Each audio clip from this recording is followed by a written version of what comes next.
kind of argument are you advancing? I do not know. You are an advocate. You must know your limitations. आपने कहा, इस बात को नहीं कहा आपने? अभी भी शर्म नहीं आ रही है हंसते हुए जा रहे हैं। कितना बकाया है? ये 1,35,000 रुपये, जिसमें से श्रीमान ने 28/6/22 को 50,000 इमीडिएटली जमा करने के लिए आदेश किया था नॉन अवेलेबल वारंट से। तो उसकी कंप्लायंस आज दिनांक तक नहीं हुई। 50,000 जमा करने का आदेश किस तारीख को दिया था? 28/6/22 में। 28/6/22।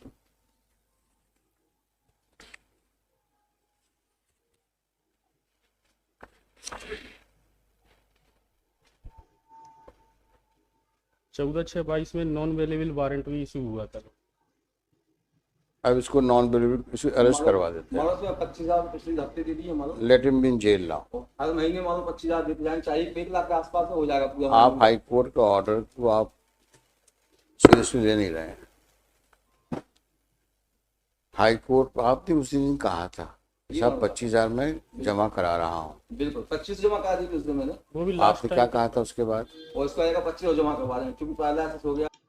दोस्तों, हाई कोर्ट की जो ऑर्डर होता है उसकी इतनी बड़ी ताकत होती है कि अपने आप को चाहे कोई मंत्री हो, विधायक हो, चीफ मिनिस्टर हो, प्रधानमंत्री हो, उसके हाई कोर्ट के आगे उसकी कोई हैसियत नहीं होती है। जुडिशरी का इतनी बड़ी पावर जजेस के पास होती है। जो न्यायपालिका में हम जाते हैं, देखते हैं वहां एक मूर्ति रहती है और उसके ऊपर कपड़ा बंधा रहता है। उसका मतलब ये होता है कि जब कभी कोर्ट में कोई आएगा तो न्याय ये नहीं देखेगा कि आप कौन है, आपकी हैसियत क्या है। आप गरीब से गरीब इंसान हो सकते हैं, आप अमीर से अमीर पावरफुल इंसान हो सकते हैं। कोर्ट सबके साथ जिस तरह संविधान में लिखा गया है, जो कानून में लिखा गया है, उसी तरह न्याय करेगा। फादर को मालूम सकते हैं वो। अब उसको अब जेल जाने दो। है आया है नहीं आया है? आज उसके पिताजी साथ में मालूम, फादर साथ में वो। और let it be in civil prison.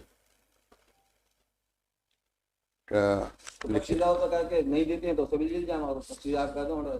25,000 तो जमा करे पुलिस वहाँ जाए। नो। अब now you have defaulted, now you suffer the consequences। पैसे तो मिल रहे हैं मंथली 25,000 तो भी इनका भरण पोषण हो जाएगा। अच्छा क्या करोगे अब जब आप कोर्ट के ऑर्डर को मानना नहीं है? नहीं, कोर्ट का ऑर्डर तो मालूम है, कोर्ट के ऑर्डर से ही तो दे रहे हैं मालूम। हाँ तो इसीलिए मैं बोल रहा हूँ, क्यों कोर्ट का ऑर्डर क्या आपने चैलेंज तो किया नहीं उसको? नहीं चैलेंज तो करेंगे मालूम, कोर्ट ऑर्डर करेगा तो नहीं करेगा। दीजिए, जब आपने चैलेंज नहीं किया तो कंप्लाई करिए। तो कंप्लेंट कर देंगे मालूम, 25,000 दें और दे देंगे मालूम। आज दीजिए पैसा।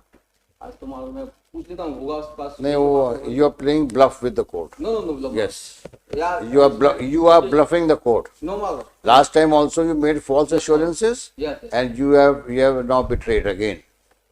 I don't think you deserve any sympathy. 1 week time दे दें मालूम। No. दे दूंगा मालूम। No, जैसे भी करवा देंगे उसको। Mr. Counsel, otherwise I will settle cost on you. If without instructions you are seeking time, and then you come back with a long face that he doesn't have money, his father has fallen ill, he's suffering from paralytic attack, so please give us time. Do not make loose statement in the court. On facts, if you make a statement, first seek instructions. Don't make false statements. Otherwise, I may also hold up you for contempt. It is not a bargaining platform. If the court order is there, either comply with it or face the consequences. Next week There is no instructions from the client. You are arguing as if it is your own personal case no मालूम। and making all sorts of statements without instructions. You have flouted the orders many times in the past. We have adjusted you. Still you are not mending your ways. It means you are not interested to comply with the order, and then you suffer the consequences. Total absurd things you are talking. Next week करवा देंगे, नहीं तो मैं करवा देंगे। This is your personal responsibility. Yes मालूम। Yes. You have to pay. Yes मालूम। Then you sign the order sheet that yes, it is my personal responsibility to ensure. Are you prepared to sign the order sheet? कर देंगे मालूम, कोई दिक्कत नहीं। कर देगा मालूम। What kind of argument are you advancing? I do not know. You are an advocate. You must know your limitations. In everything you are saying yes, yes, yes. दोस्तों यहाँ पर देखिए जो वकील साहब हैं अपने क्लाइंट को बचाने के लिए आदमी जज से भी लड़ जा रहा है। जज कह रहा है नहीं ऐसा होना चाहिए, वकील अपने क्लाइंट के पक्ष में बोला है नहीं साहब ऐसा हो जा आप ऐसा कर दीजिए। तो वकील का काम ही यही होता है कि किसी तरह अपनी बात को जो वो चाहता है वकील जज साहब के जरिए बनवाना। यहाँ पर बार-बार देखिए जो जज है वो जज साहब है वो वकील को डांट रहे हैं। उनको समझा भी रहे हैं कि वकील साहब आप अपनी हैसियत को समझिए।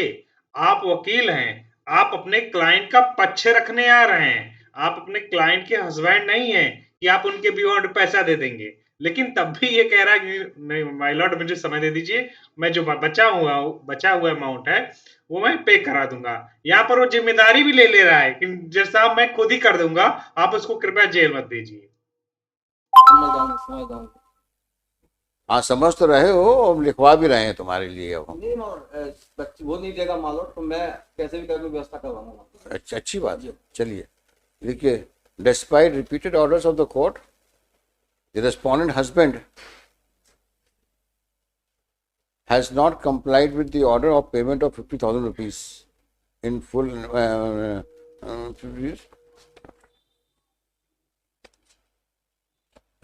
Only 25,000 rupees has been paid, though the outstanding dues are to the tune of rupees 1,35,000. No, only 25,000 मालूम मैं Outstanding dues outstanding 1,35,000। 35,000.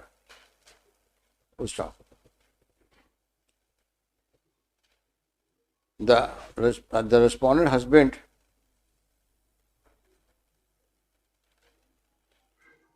has not only betrayed the appellant wife but also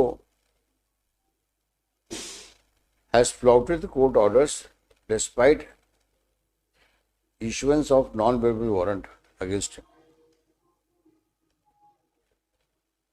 So this court had given indulgence on the assurance given by the counsel for the respondent.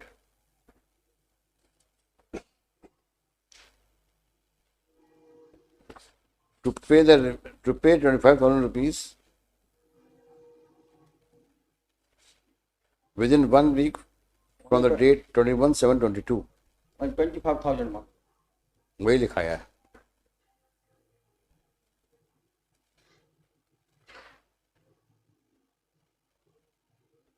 But the payment has not been made.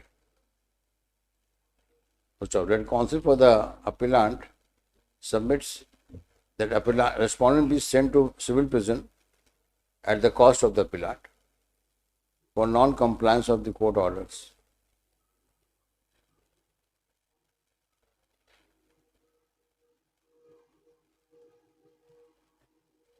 The appellant wife is without means of livelihood. Stop. Recurring avoidance of payment of interim maintenance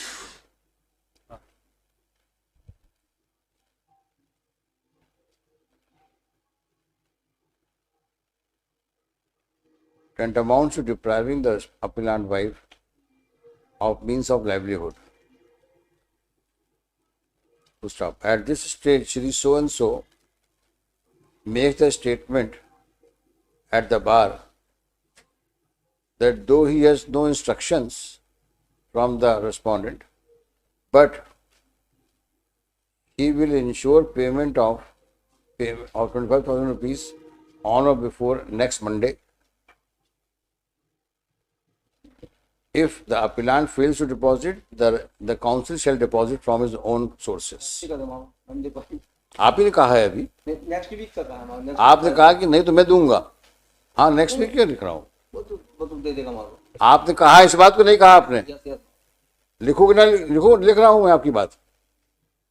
दिलवा दूंगा मालूम। नहीं आपने कहा इसमें लिखवा रहा हूँ, क्यों आप इंस्ट्रक्शंस नहीं है।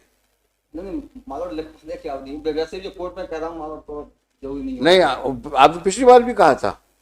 पिछली बार तो कहा था तुम जल्दबाजी 25,000 तो नहीं, उसके बाद भी कहा था remaining amount of rupees shall he undertake that remaining amount shall be deposited within a week. वो नहीं किया आपने। अभी आपने कहा साहब वो नहीं जमा करे, मैं जमा करूंगा, आपने कहा ना। मैं पूछ रहा हूं आप क्या स्टेटमेंट देना चाहते हैं, बताइए आप एज अ लॉयर। तो मेरे को तुझे भी जमा करेगा माल को। नहीं नहीं, वो आप नहीं कर, यू विल नॉट पर्सनली पे ना, तो don't make such loose statement.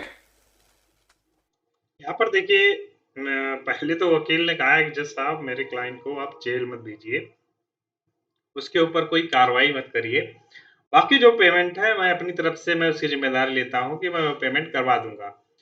जब जज साहब ने वो चीज को जजमेंट में लिखना स्टार्ट करा दिया, तो वकील साहब ने आपत्ति करा दी है, जज साहब ऐसा मत करिए, उसमें मैं अपने क्लाइंट से पेमेंट करा दूंगा, आप उसमें मेरा नाम मत लिखिए कि अगर जब मेरा क्लाइंट इनको नहीं दे पाता तो मेरी जिम्मेदारी हो जाएगी इनको देने की। तो वही जज साहब फिर भड़क गए इनके ऊपर, भाई तुम वकील हो, अपने उस जो क्लाइंट है उसके हस्बैंड नहीं हो कि हर बीच में यस यस बोल के जिम्मेदारी ले ले रहे हो। तुम्हारी भी एक लिमिट है और उसको तुम समझो। इन द कोर्ट क्या लिखा आपने है?